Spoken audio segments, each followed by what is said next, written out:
Ever since I started my work in politics, I have heard stories and rumors of something sinister happening in South Africa.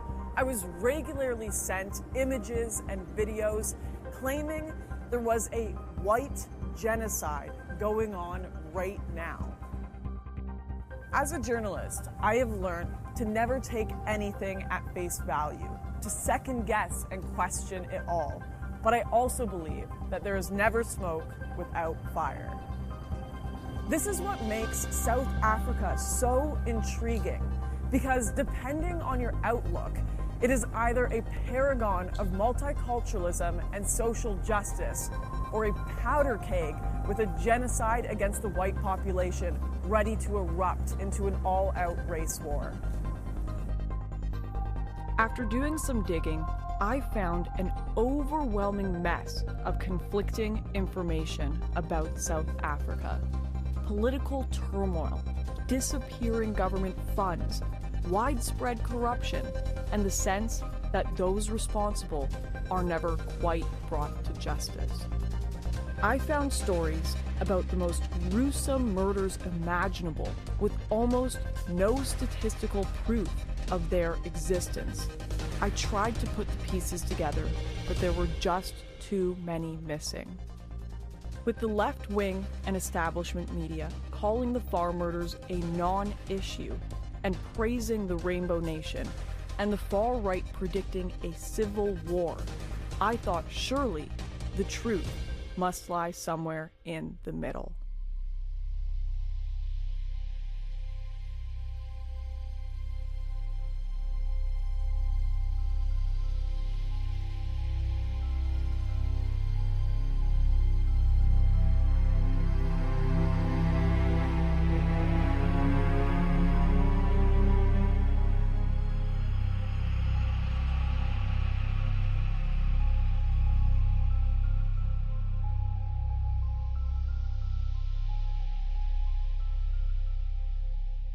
To understand South Africa today, we have to understand South Africa then, 366 years ago to be precise, when the wheels of history were set in motion.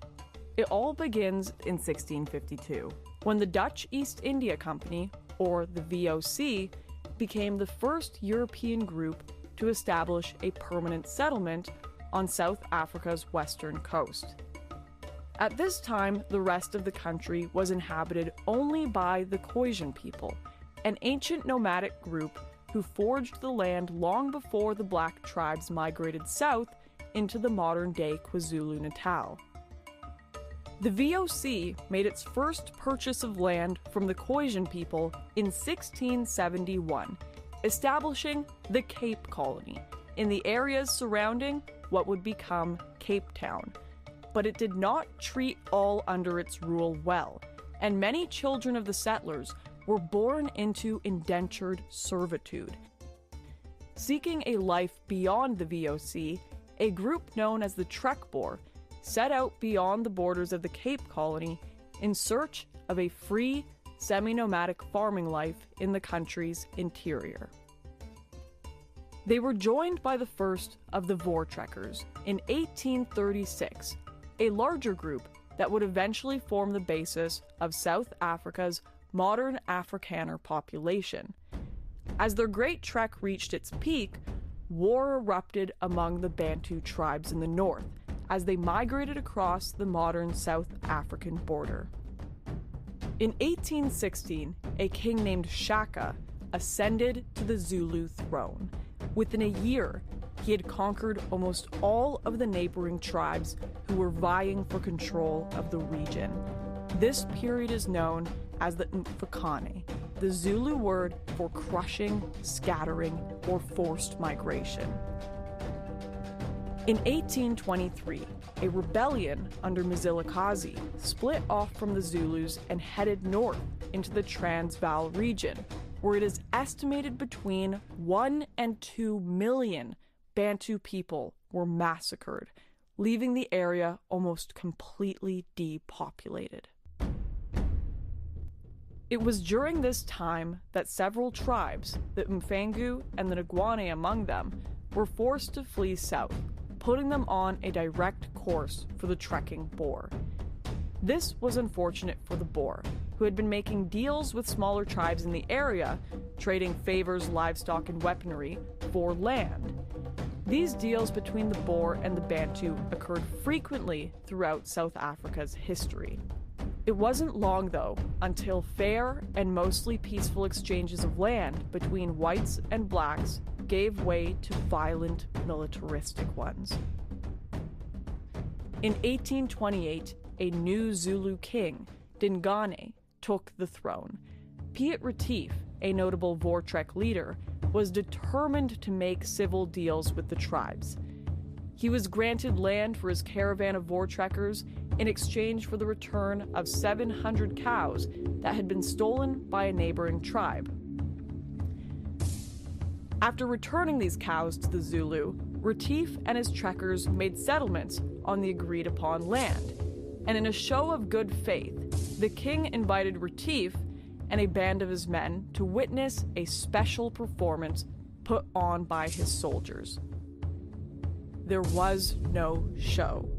Instead, the soldiers restrained Retief and marched him and 100 of his men to a bridge where they were beaten to death, leaving Retief for last, so he would be forced to watch the murder of his men and his son before he himself was killed.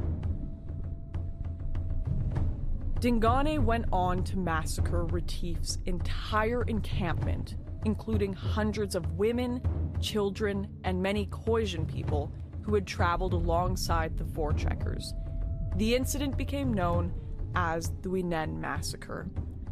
While the Boer advance across the country was mostly peaceful, the Bantu tribes fought ceaselessly, killing white, black, and Khoisan people wherever they found them. In 1910, following the surrender of the Boer to the British, the Union of South Africa was formed. It comprised all of the now established colonies and united them as one legislative union. For a time, separation of blacks and whites was only a social convention, not the rigidly enforced legal structure it came to be. But after the election of the National Party in 1948, what we now know today as apartheid, a word that quite literally means separateness, was formally introduced across South Africa. A slew of new laws, including bans on mixed-race marriages and the Population Registration Act, which required people to register as black, white, colored, or Indian, were all introduced. And many of the descendants of the Bantu tribes were moved to the Bantustan areas, known today as the Black Tribal Homelands. In all aspects of life, blacks and whites became separated, often almost entirely. In the 1970s and 80s, apartheid became the focus of a global pushback. The UN brought sanctions, while internal resistance to apartheid began to find greater support. In the face of both peaceful and violent resistance, the National Party began a brutal crackdown. The crackdown only radicalized South Africa's anti-apartheid activists even further. In 1961, Nelson Mandela, then a member of the South African Communist Party, co-founded the Spear of the Nation, the armed wing of the African National Congress that rules the country today. The group, often abbreviated to MK, publicly announced its existence with 57 bombings on one day.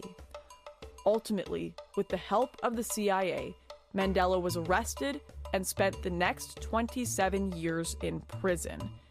During this time, the resistance to apartheid only became more radical. In 1986, Mandela's wife Winnie publicly endorsed the new trend of necklacing, a form of execution used against blacks thought to be collaborating with the government. They would be forced to wear a rubber tire filled with petrol around their chest or necks before being set ablaze.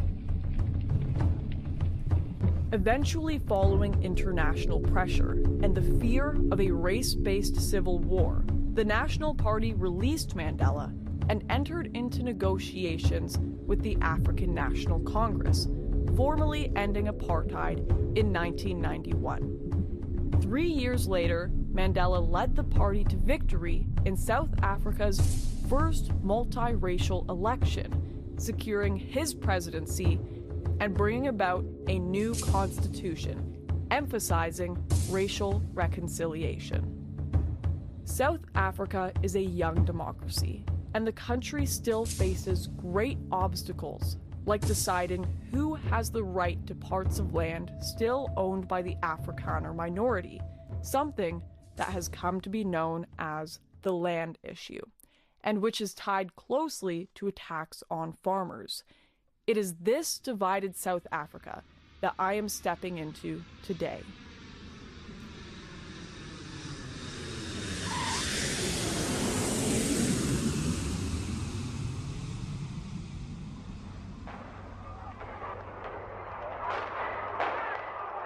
There were running battles in the city's Unit 9 last night between police and protesters. All roads leading in and out of the city have been closed due to violent protests. Shops have been looted and roads have been closed. Within hours of touching down in South Africa, I saw protests and rioting across the nation plastered on every TV screen. But there were hardly enough news channels to encompass even a fraction of the true chaos. As we drove from the airport, my guide told me that protesters had burned down the town hall. He said this happened every day, but every day was an understatement. While simply in transit to our next filming location, we drove past a nature reserve that was still ablaze. It was intense as I realized this was my first real glimpse of South Africa. But little did I know at the time, this burning building was only a mild symptom of a much deeper issue that plagued the nation. It's an ongoing thing, people get discontented and they destroy. There's a sort of a schadenfreude in the thing, not because I say so, but because a casual examination of the thing reveals that it's true.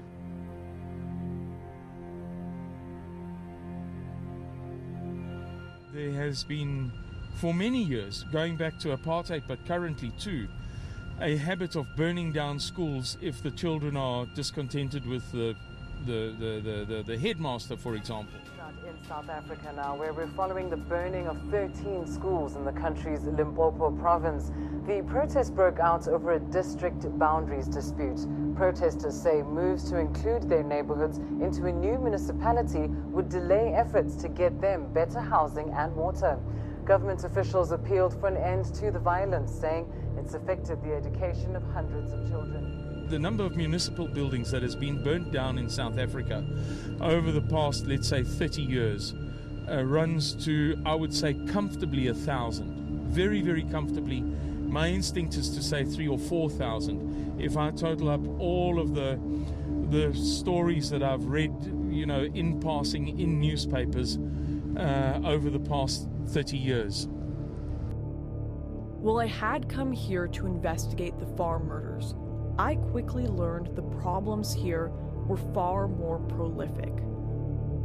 On average, the country sees 32 protests over schooling, education, land, and infrastructure every single day.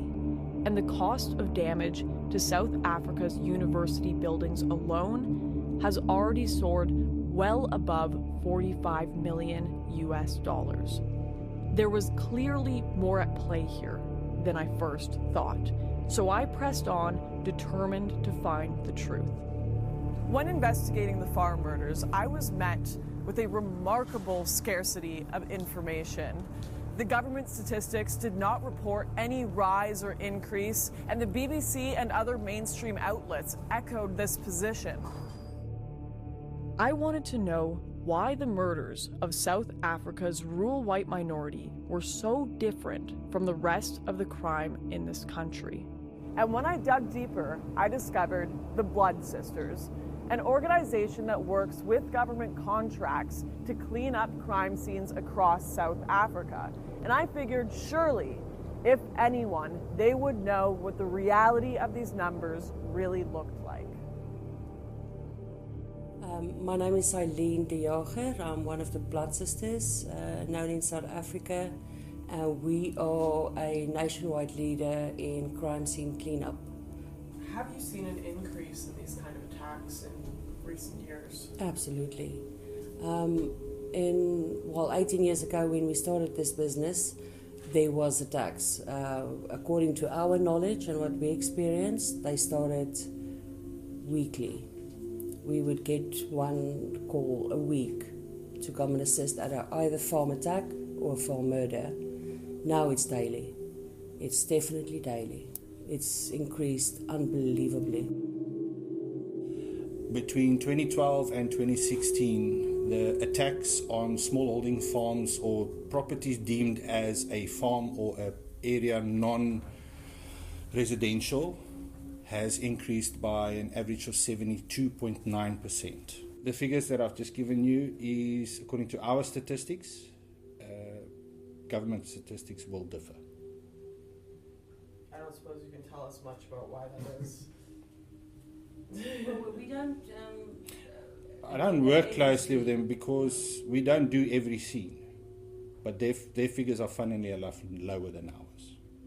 I don't have a particular reason for that.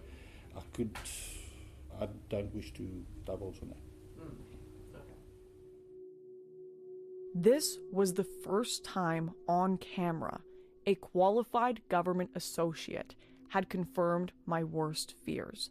Not only are the farm murders real, the genuine numbers are much higher than we imagined. But I wanted to know more.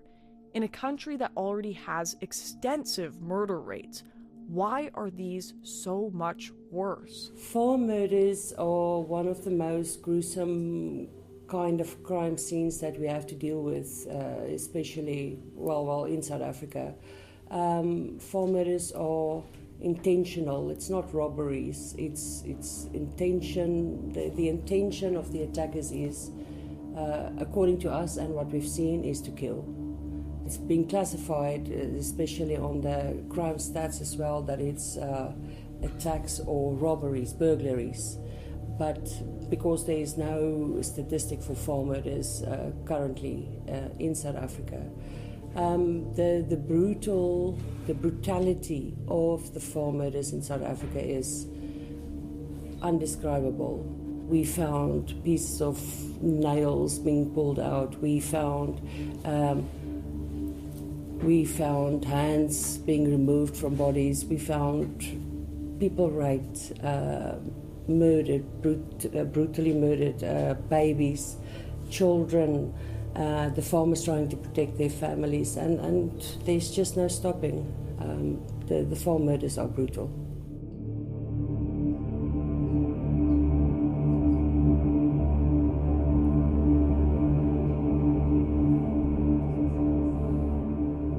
Another one that stays with me is in Johannesburg, just outside Johannesburg. We had a farm murder where 5 people came in. It was arranged by their domestic worker, and they drowned the 12-year-old boy in boiling hot water. So we had to remove the skin from the bath as it was peeling off him in the hot water. That was a terrible scene. If you look at the worst movies ever made, it's not really a patch against what is really going on there. It's unbelievable. Having heard from the far right corners of the internet that these murders were racially based, I was intent on finding out what motives the Blood Sisters attributed to these kinds of attacks. 90% of the increase we found is due to unemployment, racial discrimination, and there's just no hope. If you don't start your own business in South Africa, where are you going to work? There's no work. Racial discrimination against who, if you don't mind me asking? Yeah, I have to be careful. Yeah, Because I have to be a little bit careful. We work very closely with government. Yeah. I spoke to Simon about it outside. Racial discrimination against people. I know what you have to say here, and No, it's okay. we have to be so careful. Yeah, I have to think. We love everybody to hear what we have to say. We want to say so much more, but we have to exercise so much restraint. Anonymously, stay behind and work. I will tell you a lot of stuff. I knew I had to investigate further. I had to meet the families caught up in these attacks. So I traveled to the heartland of South Africa, where these murders take place every single day. The history goes back, we are now third generation on this farm, third generation. My grandfather arrived here in the 1800s. He died of a heart attack, and then my dad inherited this portion and his brother inherited the top farm, which my dad eventually over the years bought back. So it's been in the family for more than 100 years. Myself and my 3 siblings grew up here, went to school in Graafnet, which I'm sure you came through, and then went to study in Cape Town, and it was always our dream to come back, and it was always the intention to come back, not under these circumstances though. My dad was living alone, my mum was in an Alzheimer's home, so this is quite hard. And there was this guy, Sali, and he lay in wait for my dad, and at 9 o'clock that night he knocked on the back door. My dad opened the door, and he shot my dad in the stomach. My dad managed to get to the phone to phone my aunt, and then he phoned the neighbour and said, "Listen, I've been shot." And the neighbour could hear the rest of the gunshots, and then the phone went dead. There were 8 shots.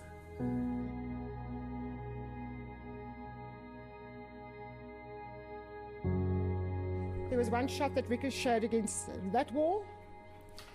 All the time my dad's being shot. Back, arms, legs. And my dad slumped forward over this chair, and he was shot in the back of the head here. Just execution style in the back of the head. So it was 8, they found 8 cartridges, but 6, he was shot 6 times. Who came and found him here? My aunt and friends of theirs, and there were 4 farmers. One of the people that were here on the scene was studying to be a doctor. They tried CPR, but he was dead by the time they got here. He'd already succumbed to his injuries. Yeah, so this is where my dad died. He was killed. Okay. I know, for what, for what? He was a good man. He was an awesome man, and to shoot somebody 6 times, execution style.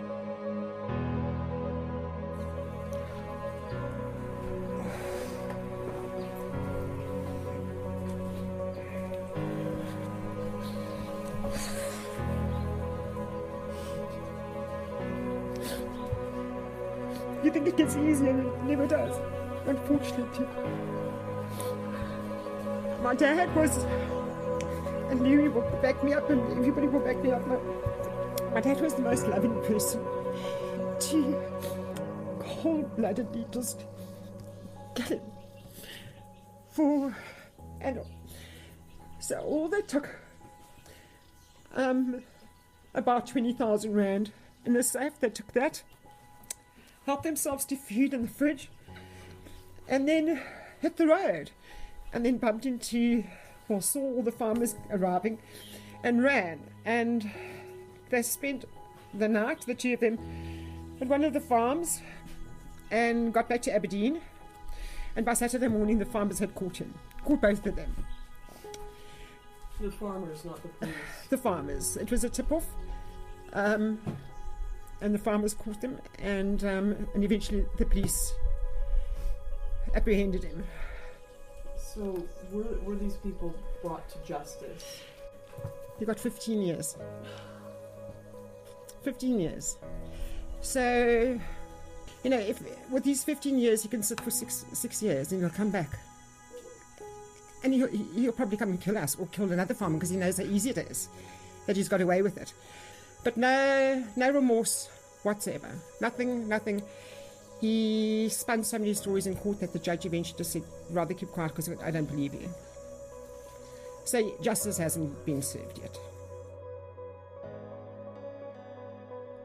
Listening to Janine's story, standing in the exact spot it had happened, was intensely uncomfortable. But it would not be the only sobering story I heard that day. Just hours after sitting with Janine, and only 50 miles away, we entered the farm of another family who had been tormented by the nation's growing crime wave. The Haas family have had to go to extraordinary measures to protect their family after their father was shot in the face during an attack at their home. I woke up one morning and heard a terrible noise. My son and my little daughter were in the house, and I don't know why, but I just screamed.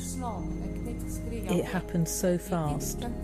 I ran to my bedroom window and I just saw people jumping over the wall, and it was already over. I went outside and I saw the blood. Only then did I realise my husband had been shot.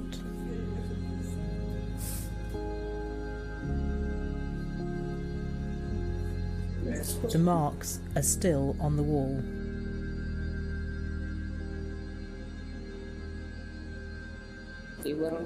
You hear about this every day. There's not a week that goes by without a farm attack.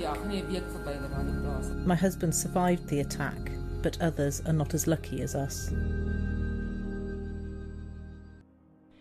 Seeing the scars and the impact watching this attack unfold at their home has had on this family brought the situation in South Africa into sharp focus for me. And the security measures, the electric fences, the thermal cameras, as well as a closet stocked with guns and weaponry, now serve as a daily reminder of what happened here for a family that is already struggling to heal.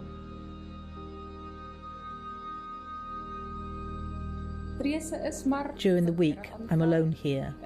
My kids go to boarding school, and I almost never go out. I always lock everything. It's had a huge effect on my life. My fears are for another attack. My peace has been stolen. I just never feel safe in my own home.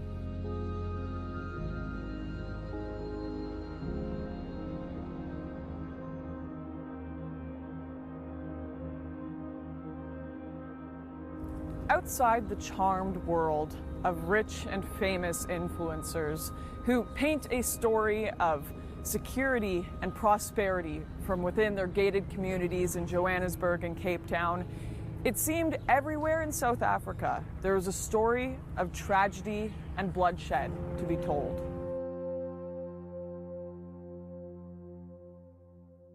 Yes, my mother-in-law was murdered here in 2008, January 2008. They had strangled her and with a belt of her, a belt around her neck, and they take out her eyes with a fork, and they prick her with a fork. Her whole body was pricked with a fork, and it was very cruel, very, very cruel.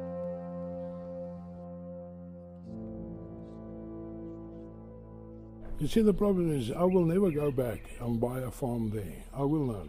It's too risky, too capital intensive, to make yourself safety, because you're not safety even you're on a tractor. Doesn't matter where, because they ambush you.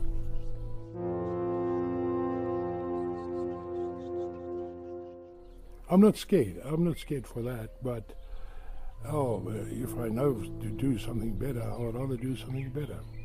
That's why I'm here. Now I'm retired now and I'm not farming anymore. Do you think the government turns a blind eye to the murders of white farmers? Yeah, I personally think so. We had a system in place way back, we call the commando system, and they were very, very much helpful to the farmers, but then they disbanded them all, and they've left everything over just for the police. But I think the farmers now are coordinating with each other, and they are doing the most of the job in order to catch some of these culprits. So the farmers are now kind of acting as their own police force. Yeah, I think so, yeah. In fact, some of these farmers had added me into WhatsApp groups where over months I've seen the reports of attacks, the theft and killing of livestock, gunfights in the streets, and of course, farm murders.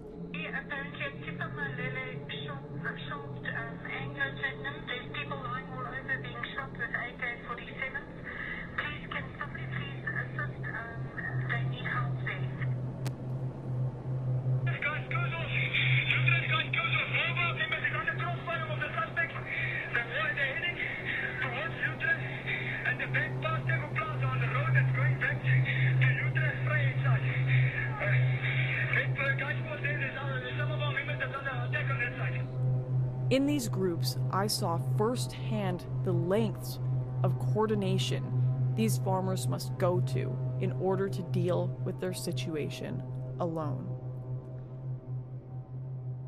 The Specialised Crime Unit in Port Elizabeth took over the case, and I really believe if they weren't involved, we wouldn't have got as far as we have got. But now they've been told, this is specialised crime, they've been told not to do farm murders anymore. They're not allowed to do farm murders. Yes. My dad's case was the last case they were allowed to do. Why? The government. The government has said the serious crime can't look at farm murders anymore. These stories of government failure are heartbreaking, not least of all because these farmers are left feeling helpless and alone. I was due to move on to the last leg of my journey when I was introduced to a man named Louis, who lost everything in a drought that hit his region. Basically, we are in a drought, and the state has declared it a disaster. They allocated 375,000 to our district, but it did not reach us. Nobody knows where the money is, but it has obviously been stolen, and it's made everything much worse. Louis showed me around his farm, where the effects of the drought were a striking sight.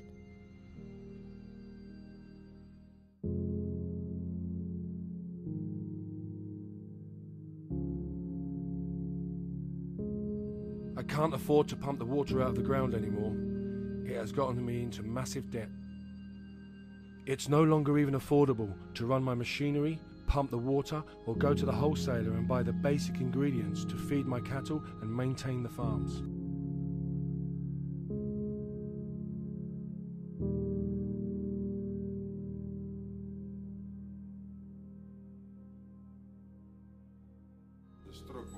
It is all totally pointless.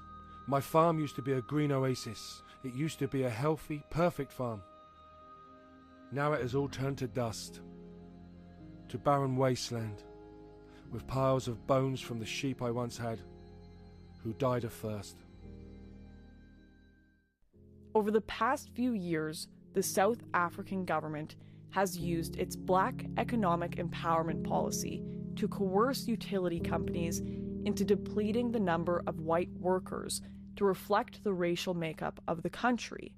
In reality, this means that companies with government contracts must shoot for a goal of a workforce with no more than 8% white workers. Since these mass layoffs, filling engineering and other high-skilled positions has been difficult, only worsening the water crisis and causing serious ramifications for the country's white farming minority. I could no longer afford to maintain my old home, so it fell into disrepair, and we now live in a much smaller shack down the road. There is nothing left of that house. The floors have rotted, the walls are breaking. The place my children were born, the place my wife and I built from scratch and used to love, it is now just rubble. This is happening to everyone, everywhere here. You drive up and down these lands, and all you can see is dilapidated farms. There are extremely difficult times laying ahead for us. Everything points towards them trying to break us.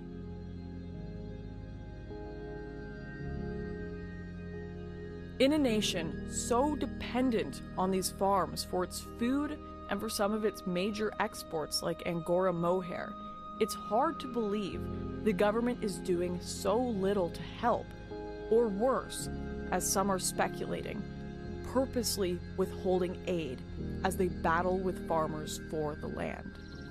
The whole objective of the government is to make it very difficult economically. Through fuel and property taxes, they are overtaxing us on everything. Like everyone in South Africa, our lives are turning to ruin, and they are doing it to us on purpose. The government here feel nothing for us. They want us starving or dead. It is a strategy they have been working on for years. It's hard, working here every day, knowing they are going to chase you out in 6 months. The government even said openly they are going to take our land.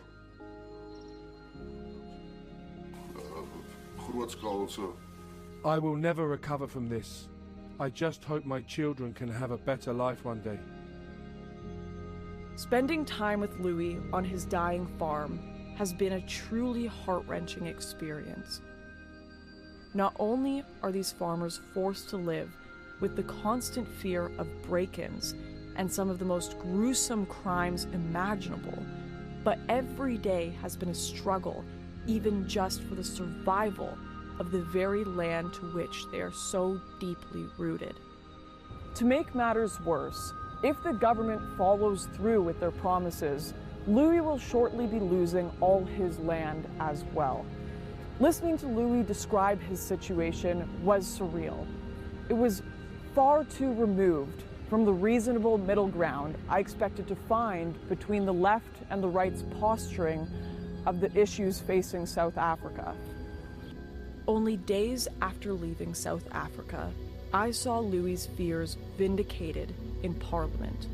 The ANC announced they would absolutely be taking white land by force, expropriation without compensation. Even the ANC's most famous leader, Nelson Mandela, a known radical communist, at least believed in the concept of compensation. He didn't even propose a motion this extreme. This will be the first time in modern South Africa we see something like this play out. In fact, all of South Africa's political parties have steadily become more radical in their approach. The EFF, which holds 10% of the vote, are notorious for singing an anti-apartheid song at their rallies, calling for the deaths of white farmers.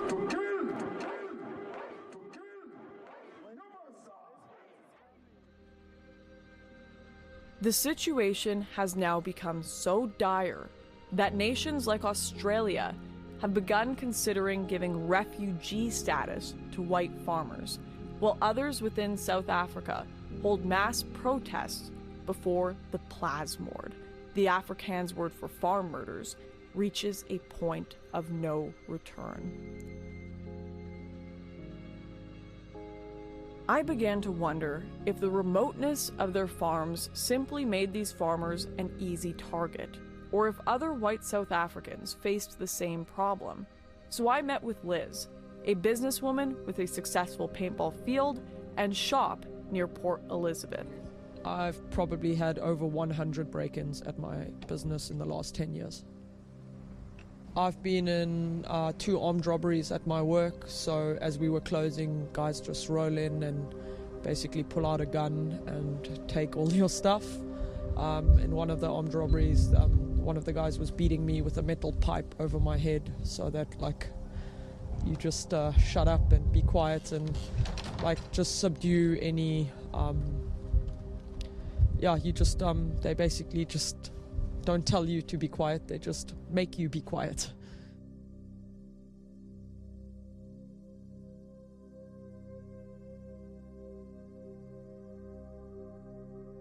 You mentioned to us earlier that many of your sales are more for self-defense paintball guns. Can you explain that? Basically, a lot of people are getting robbed these days at their homes and at their work, and they buy paintball guns with solid balls and pepper balls because it's a non-lethal defense form. You don't need a license. Getting a gun license in South Africa is very time-consuming, very costly, and you're not guaranteed that you're actually going to get a license. So a lot of people are buying paintball guns from us to basically shoot anyone who's on their property or trying to get on their property with a solid ball that's basically made of nylon or fiberglass, and it's like a deterrent. Things have gotten so bad that Liz has been forced to bring armed security for her daily cash out. Sometimes, when we're busy, then my dad will come to the range and basically bring his gun, and then we just have that as a extra precautionary measure because you never know what's going to happen. It's like the Wild West at times. Some people watch Wild West movies. There's days where you feel like you're in your own Wild West movie in Africa. Just days after visiting Liz, she was the victim of another armed break-in. Like many other white South Africans, she has now decided to close down her business and attempt to leave the country.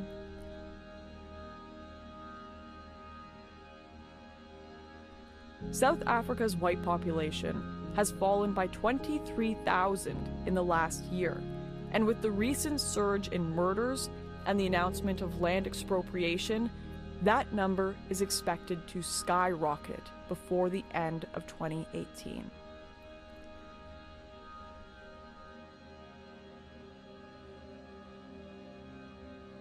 To get to the bottom of why this was happening, I wanted to meet some of the nation's policymakers to hear their side of the story.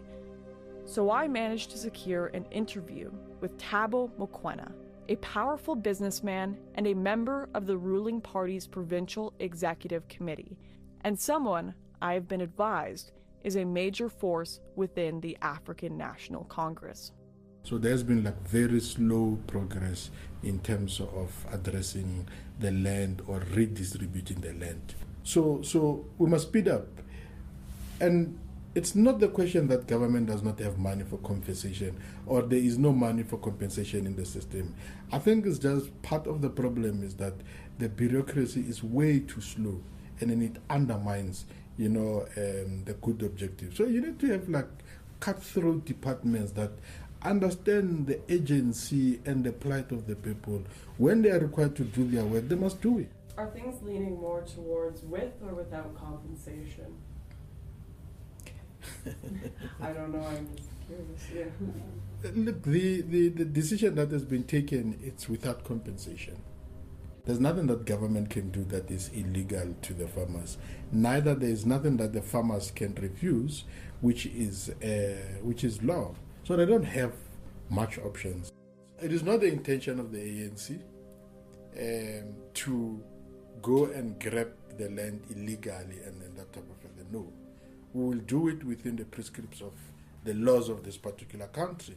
And then if it means that the laws of this country are not adequate to address that, the first thing to do is to introduce the new laws that allows us to be able to. But once it's law, no farmer, no person that can come and say that I am going to disobey this law. No, do it at your own peril.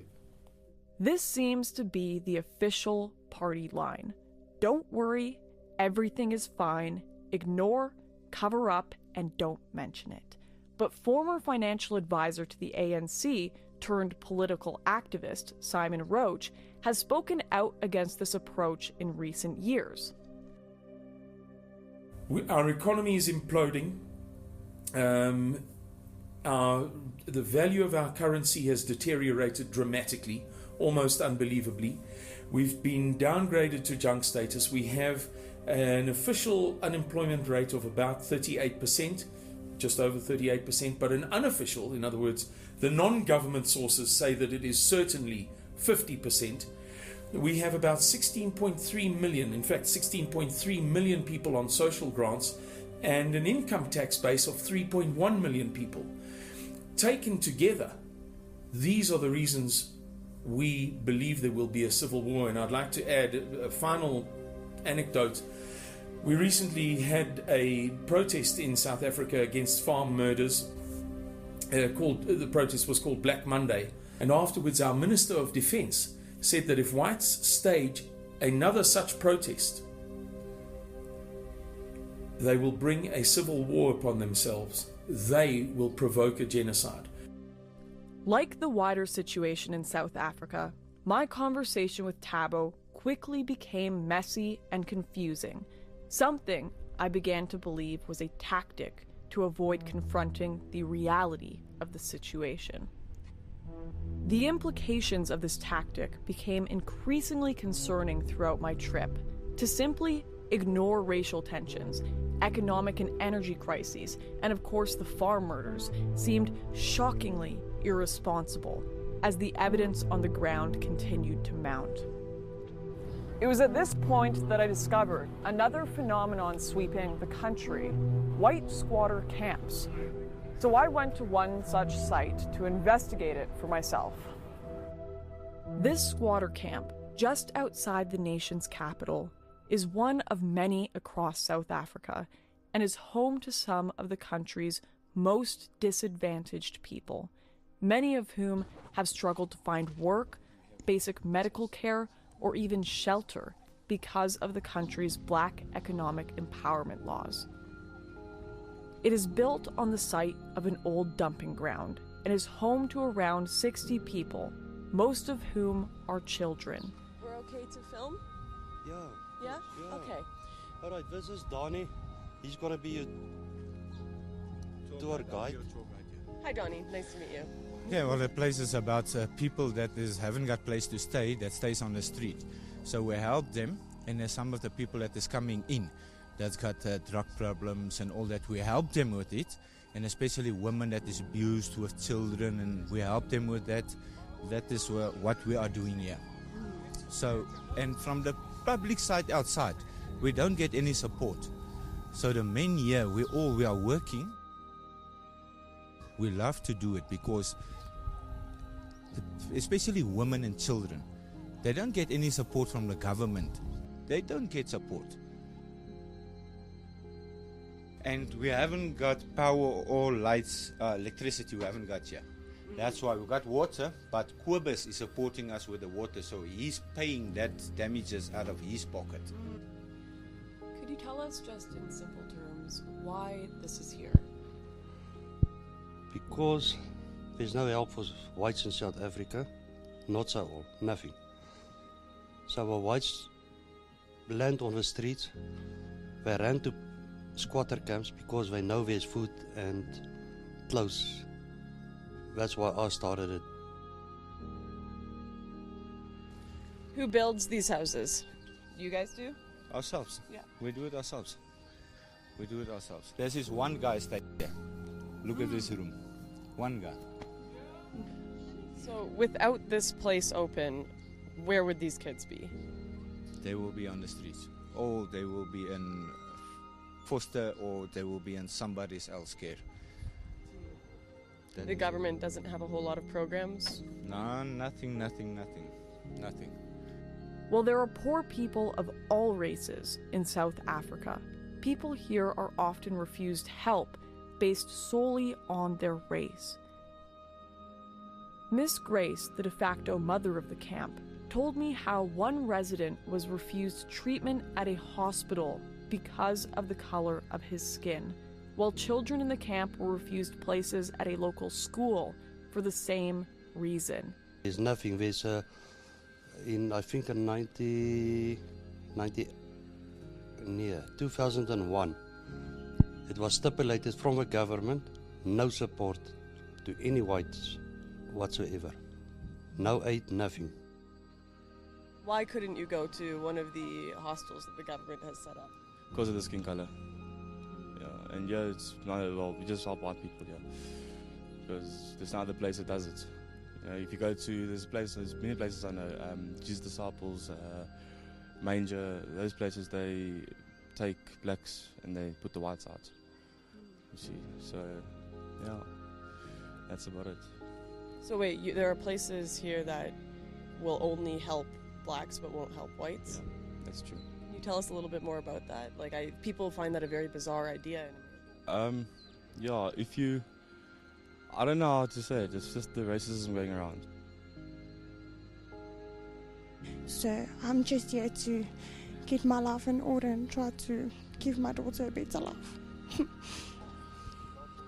Were there any other places you could have gone other than here? No. Why not? Nobody else didn't want to help. I've tried a lot, and at the end of the day, Uncle Kubus was the only one that took me in. This is the only place who could help us with place to stay and things. They are the only ones who helped us with it. No one else wanted. If it wasn't for them, I would have been in the streets. I want to sleep with my wife and my kids on the street. That's it. Today I'm suffering because of people who is like racist with us. And they don't care about our young people because you can't get jobs and I'm with. Because this side of the earth it's bad for us. And I'm not lying, it's bad. No one can get jobs around here, we're suffering badly. Even the youngest kids. I've got a 5-year-old, a 2-year-old. I don't know how I'm going to give them a life around here.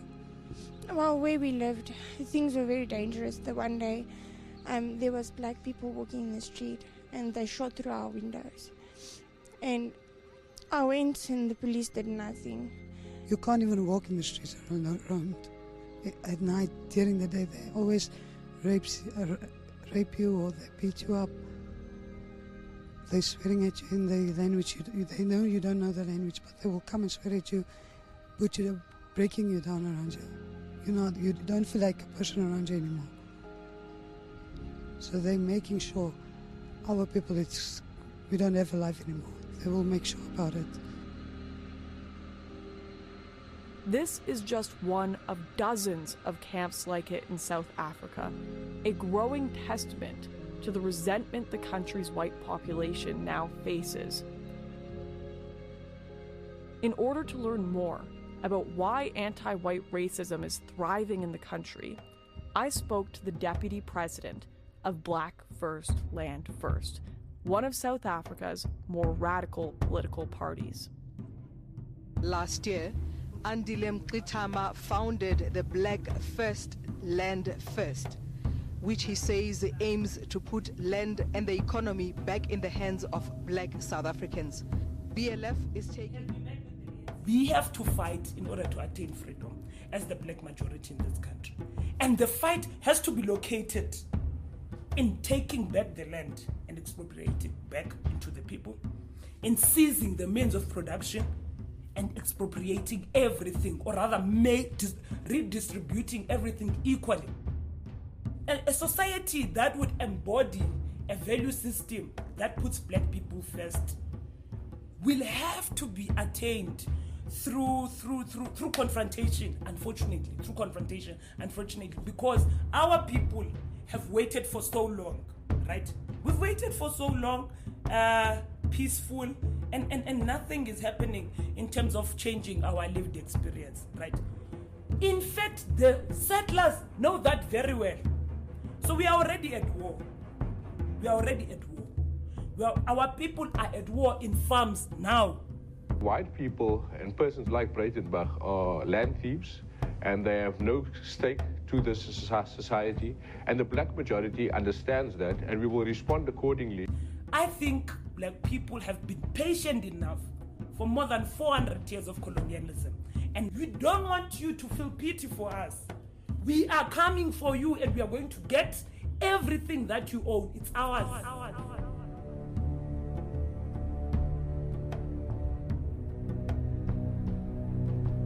During my trip, I was worried to see views like these so readily accepted and even celebrated on television and in the print media, particularly given the truth of the history of the Boer people. But is there a solution? I've been told about a remote town with virtually no crime, where the people are content to be separate from the rest of the country. They even have their own currency.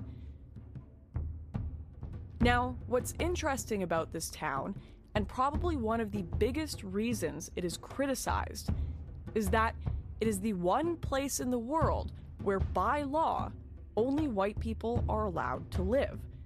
Naturally, I was intrigued and wanted to find out more. So I took a trip to Orania, a town in Northern Cape Province, to find out more.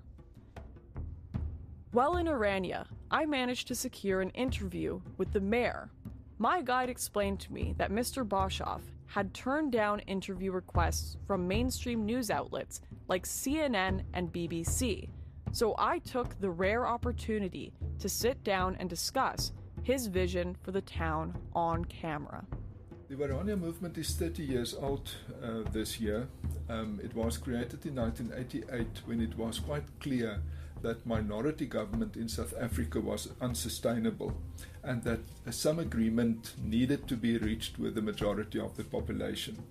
One line of thinking was that human rights and constitutional guarantees would suffice to look after Afrikaners' interest in South Africa. It was clear to us and our leaders at that time that it would not be sufficient, that in Africa especially a constitution is not always worth the paper that it's written on, and that we really needed something more structural, more concrete. One thing that really stands out here is the near total lack of crime. Everywhere I went, people left their cars unlocked with the windows down. I was struck by the sight of a moped with the keys left in the ignition all afternoon, in a country with some of the highest crime rates in the world. Let me say with a certain amount of pride that if it's not zero, it's quite close to zero. There are petty crimes of different kinds in any community. But in terms of the crime wave that is all over South Africa, we don't have anything of that kind. And there's different ways in which you could reach the point of a close to zero crime rate, and we have succeeded in doing that. This single white enclave has been the subject of international derision for its apparently racist mission to keep Afrikaner culture alive. But what I soon realized is that the concept behind this town was no different to that of the black tribal homelands, an area of land 10,000 times the size of Orania that South Africa's white minority are still forbidden to live on today. It's no more racist than any black community, of which there are literally thousands in South Africa.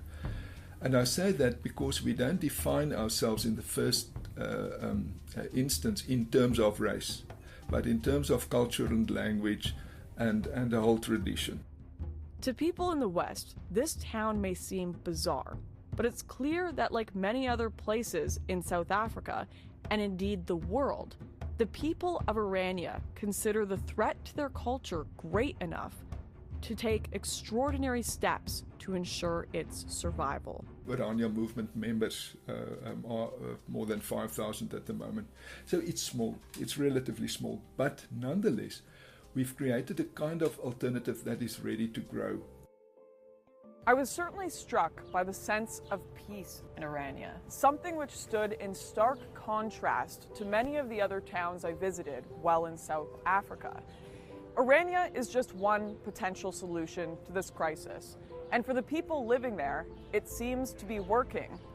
On and off camera, many people, both black and white, did suggest segregation as a potential solution to this crisis. And even more worrying is the growing number of people preparing for a race-based civil war if another solution cannot be found. Simon is now one of the senior members of the Sightlanders, the world's largest non-state civil defense force, a network of around 200,000 members who believe a civil war is coming, and their only option is to be prepared. Simon invited me to the home of one of its members to take a look at the kind of preparations these people are making. Okay, so these are the preparations of the Erasmus family, which includes a hydroponic system to be taken with them in their vehicles in the event of a civil war, a nationwide anarchy crisis.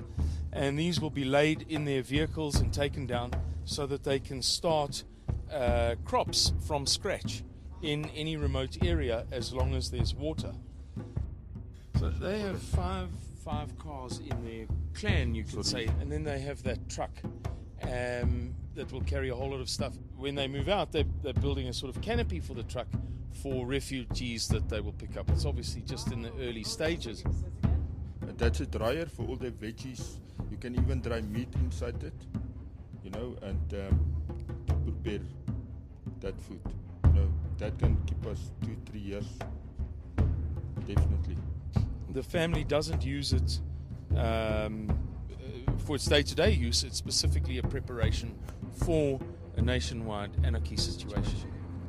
The scale and thoroughness of these preparations would make you think the apocalypse is just around the corner, but Simon assured me that these were only the preparations of one of thousands of others across the country prepping in the same way.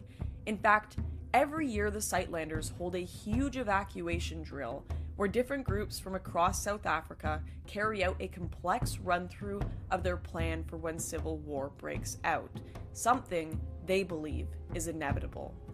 All this talk of civil war seemed extreme, so I asked Simon how he thought South Africa could go down such a dark path. I think, Lauren, that it would be a very spontaneous, sudden thing, for the simple reason that South Africa is a bubbling cauldron at the moment. You have seen across South Africa these spontaneous events where people run into a bunch of H&M stores and smash them down. You've seen for yourself this very morning. We arrived on the scene a very short while after a nature conservation facility had been burnt to the ground by disgruntled neighbors. Perhaps it was people who felt that they were owed more jobs or something. We don't know. These things happen so quickly, and so many people are embittered at the moment. Our government is woefully unable to provide modest governance. The Sightlanders have been criticized by mainstream politicians and media alike for their dramatic approach in dealing with the country's problems. But as the crime wave deepens, and the government's anti-white rhetoric is now being realized in legislation to take white land, I have to wonder, if we were in their shoes, would we be compelled to act in the same way? And could the Sightlanders be preparing for what is becoming an ever more realistic bloody future in South Africa? What I found most striking about their preparations was that we did not uncover a mass amount of weapons or offensive materials. Instead, we came upon first aid kits, a hydroponic system, and plenty of survival equipment. In fact, every year the Sightlanders hold a huge evacuation drill where different groups across South Africa carry out a complex run-through of their plan for when civil war breaks out, something they believe is inevitable. Lauren, Sightlanders organization is the first line and the last line of defense in the event that our worst fears are realized and a race-based civil war engulfs South Africa.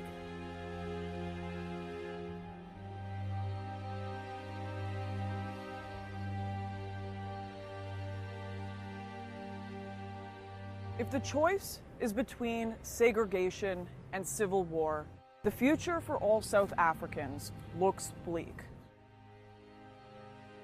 But there is perhaps a third option. Why don't white South Africans just leave? Well, this third option is far more complex than it may appear.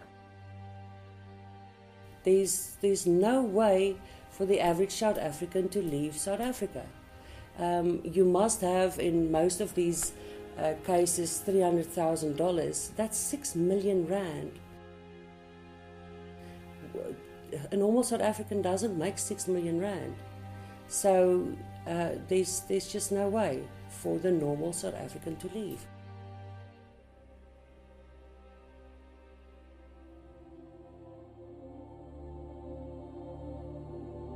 The Afrikaner people are not recent migrants. Their South African roots date back hundreds of years. They have evolved their own language, their own culture, and are living on land that their families have farmed for generations. Land that was not stolen. I don't blame those that want to stay. There is something biblical about South Africa. You can feel it in the air.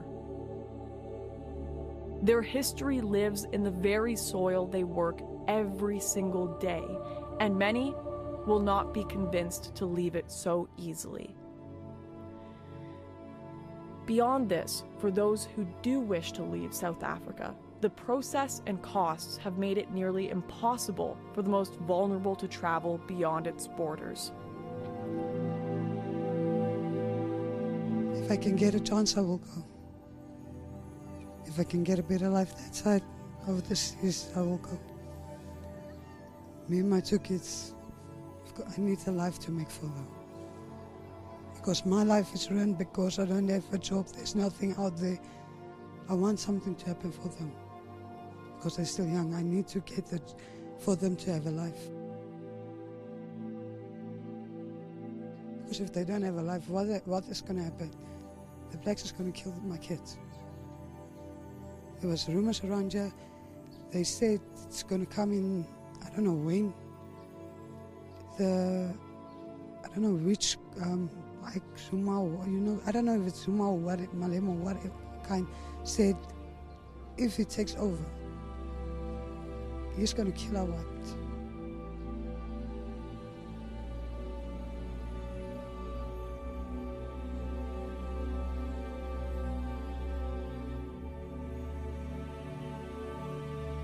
Despite having never seen anything quite so beautiful as the stars in the South African night sky or the vast landscapes of the farmlands, I was relieved to come back home. It's no life to live, putting your children to bed behind gated doors and cell block windows. Having to sleep with pepper spray under your pillow or a gun on your nightstand.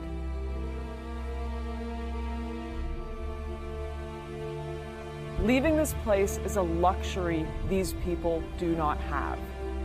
My South African journey came to an end, while the people I met are stuck in a home that no longer welcomes them, where they must fight to justify their very existence to a hostile majority. Does this amount to genocide? Not yet, but according to organizations like Genocide Watch, and taking into account everything I have seen and heard on the ground, South Africa is stepping closer to that reality every single day. But could there be a light at the end of the tunnel? coverage of the issue has thrown these farmers and the wider Boer population into the global spotlight, as mainstream media like Fox News, BBC, and even CNN have begun to report on this crisis. And with this story set to play out on the world stage, it will be for South Africans to face their future. But now, at least one thing is certain. With the world awakening to the plight of these people, they won't be facing it alone.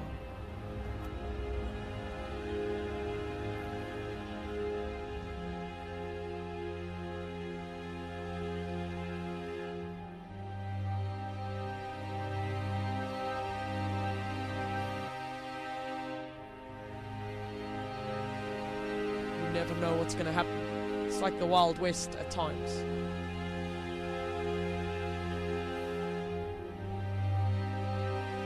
Some people watch Wild West movies. There's days where you feel like you're in your own Wild West movie in Africa.